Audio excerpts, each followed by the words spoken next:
If you could just take a few out when you came home from work, said Hazel. I mean, you don't compete with anybody around here. You just sit around.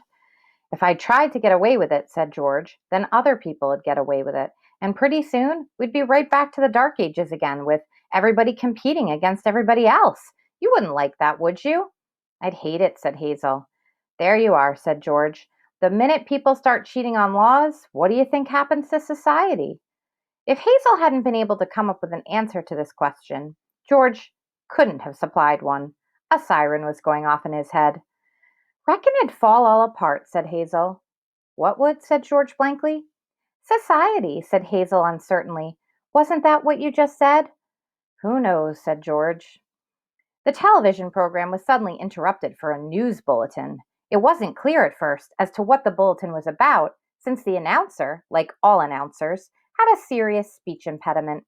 For about half a minute, and in a state of high excitement, the announcer tried to say, ladies and gentlemen.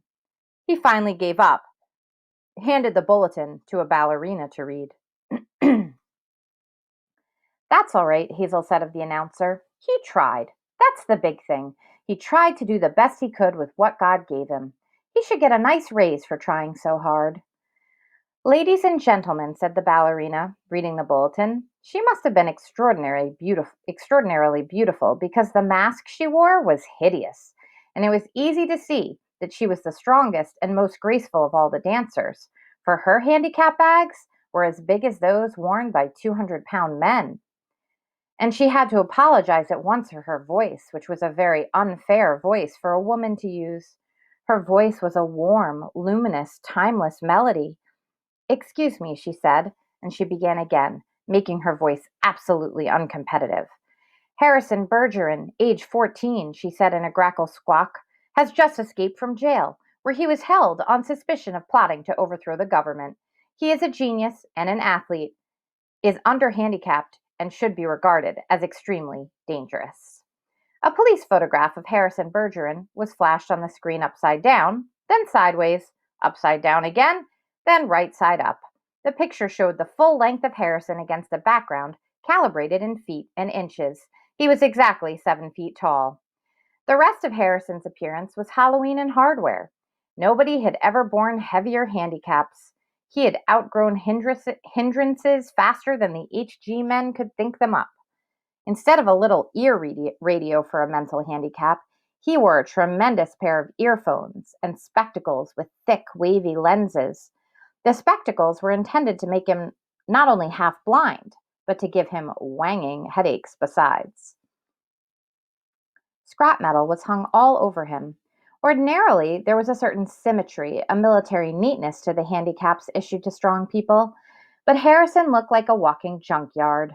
In the race of life, Harrison carried 300 pounds.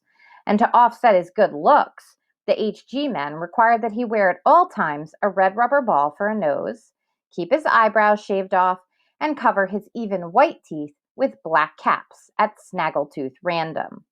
If you see this boy, said the ballerina, do not, I repeat, do not try to reason with him. There was the shriek of a door being torn from its hinges. Screams and barking cries of consternation came from the television set. The photograph of Harrison Bergeron on the screen jumped again and again, as though dancing to the tune of an earthquake. George Bergeron correctly identified the earthquake, and well he might have, for many was the time his own home had danced to the same crashing tune. My God, said George, that must be Harrison. The realization was blasted from his mind instantly by the sound of an automobile collision in his head. When George could open his eyes again, the photograph of Harrison was gone. A living, breathing Harrison filled the screen. Clanking, clownish, and huge, Harrison stood in the center of the studio. The knob of the uprooted studio door was still in his hand. Ballerinas, technicians, musicians, and announcers cowered on their knees before him, expecting to die. I am the Emperor, cried Harrison. Do you hear? I am the Emperor. Everybody must do what I say at once. He stamped his foot, and the studio shook. Even as I stand here, he bellowed, crippled, hobbled, sickened, I am a greater ruler than any man who ever lived. Now watch